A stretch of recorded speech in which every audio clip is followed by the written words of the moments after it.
Hai nakama, Joy Boy The Library of Nika is here. Nah, spoiler One Piece 1114 ini nih, poin besarnya itu sudah didapatkan. Nah, thanks a lot for POPs. Nah nakama, meskipun ini masih Golden Week ya, tetapi kita para fans One Piece itu sudah mendapatkan bocoran spoiler yang real nih.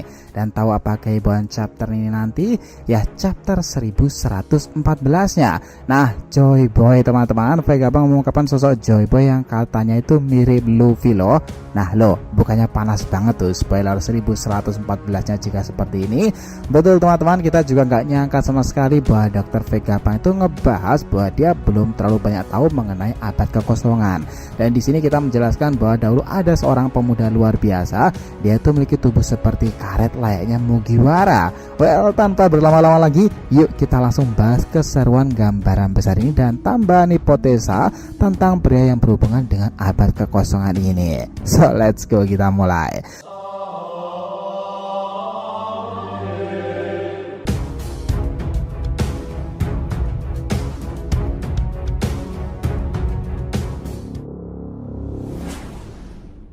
Gini nakama, chapter ini nanti tuh berjudul Sayap Icarus. Nah dari sini aja kita udah kepikiran Yunani kan, pasti itu berhubungan dengan sosok legenda. Sabar, kita bahas juga nih nanti.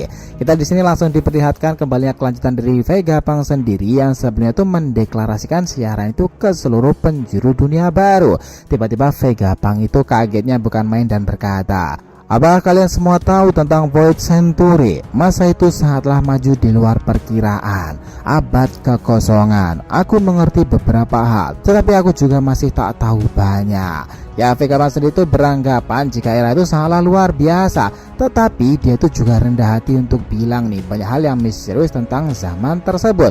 Dia di sini menceritakan hal besar yang menjadi poin inti pada chapternya nanti ya, dimana di zaman itu ada seorang pemuda luar biasa yang dikenal sebagai Joy Boy. Pemuda ini berhubungan dengan kerajaan besar di era abad kekosongan loh.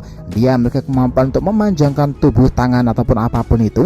Juga terkenal pula karena selalu membawa kebahagiaan di setiap kedatangan, dan tuman akan membuat area di sekitarnya itu terkontaminasi. Wah, dari yang dibilang Vegapunk sendiri, dia bilang bahwa tubuhnya bisa memelar seperti karet kan? Bukankah ini sama seperti Luffy? Apakah Luffy reinkarnasi atau Joy Boy memanglah gelar yang ada karena sebuah ramalan di masa lalu bahwa One Piece sendiri adalah pesan dari Joy Boy sehingga Roger membantu mewujudkannya dan mendeklarasikan era bajak laut baru.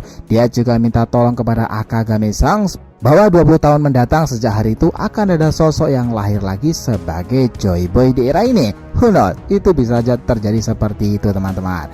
Kita juga mendapatkan informasi bagaimana Mother Flame sendiri dan bentuk yang dianggap mengerikan efek kekuatannya itu. Nah di sini Mother Flame itu sempat diluncurkan di Lulusia Kingdom ya, dan mengakibatkan dampak yang luar biasa besar. Selain itu pulau itu bisa lenyap karenanya loh. Senjata ini punya dampak besar baik ke seluruh penjuru dunia baru. Dikatakan bahwa ketika senjata ini digunakan, permukaan air laut itu akan naik setinggi 1 meter. Nah, Vegapunk masih menjelaskan bahwa Mother Flame sendiri adalah api yang ada di dalam tangki dan disimpan di dalamnya. Tangki di bawah air itu sangatlah mengerikan dan memang belum dijelaskan seperti apa bentuknya itu. Tapi dari sini kita pahami ya bahwa ini akan menjadi luar biasa epic jika sudah diberikan detailnya itu nanti. Dengan Vegapunk mendeklarasikan semua hal ini, orang-orang di seluruh penjuru dunia baru itu tambah penasaran sekaligus was-was kan? Apakah kebenaran yang dikatakan Vegapunk ini sudah selesai semuanya? Nah sebenarnya spoiler kali ini baru sampai di situ teman-teman, karena harusnya di Jepang sana itu memang masih Golden Week ya. Nah chapter resminya itu akan dirilis 12 Mei nanti. Tetapi draft itu sudah dikirim ke pihak publisher. Nah di lini masa X sendiri baru bertebaran informasi pentingnya itu saja nih, perihal Joy Boy, Mother Flame dan juga Sayap Icarus sebagai cover story-nya.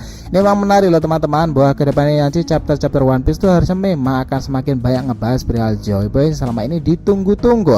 Dan Vegapunk yang mengetahui rahasia catatan Ohara dan informasi tentang Akuma no Mi, pasti dong dia langsung berhipotesa jika Joy Boy dengan generasi ini yang akan membebaskan semua orang dalam sebuah kedamaian adalah Luffy, yang mana dari karakteristiknya juga sama-sama karet dan melar tubuhnya yang elastis itu kan, elastisitas pada tubuh mereka.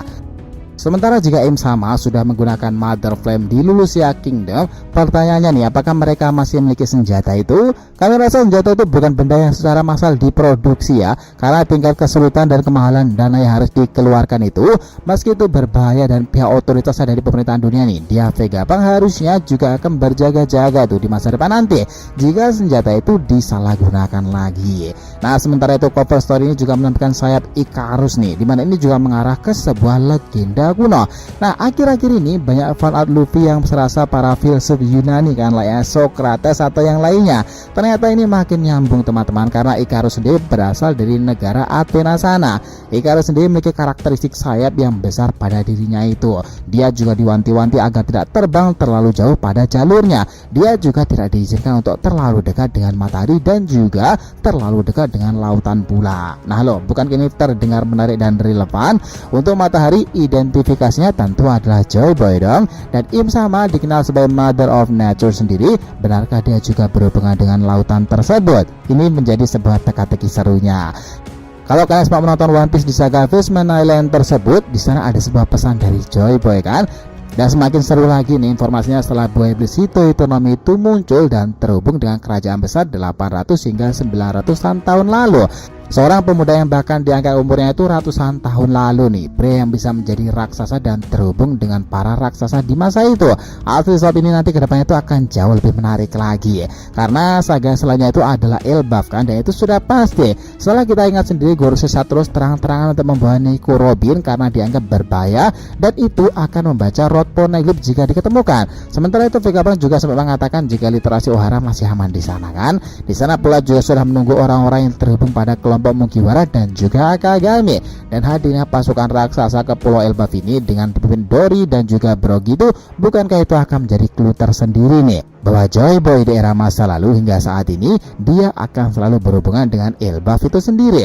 Zaman dimana masa itu kerajaan besar begitu luas seperti super benua yang memanjang dan elok itu teman-teman. Beberapa pulau masuk di dalamnya, dan salah satu pulau yang mungkin terhubung dengan itu semuanya adalah Pulau Elbaf itu tadi. Nah, dengan konfirmasi Joy Boy di chapter 1114 nya, semuanya akan jadi lebih seru lagi. So, sepakat nakama semuanya? Langsung gambaran chapter yang menarik ya ke depannya nanti, dan kita akan tunggu full chapter resminya di chapter 1114 nanti. Dan ke depan kita akan buat pembahasan seputar Im Sama, Joy Boy dan juga kerajaan kuno. So, gimana menurut kalian sendiri? Terima kasih banyak ya telah mengikuti cerita ini sampai akhir. Jika kalian punya pendapat langsung aja nih komentar di bawah, dan kita akan segera usahakan respon. Oke? Sampai jumpa di video selanjutnya nakama, dan Joy Boy sang nikah telah kembali ke peradaban One Piece.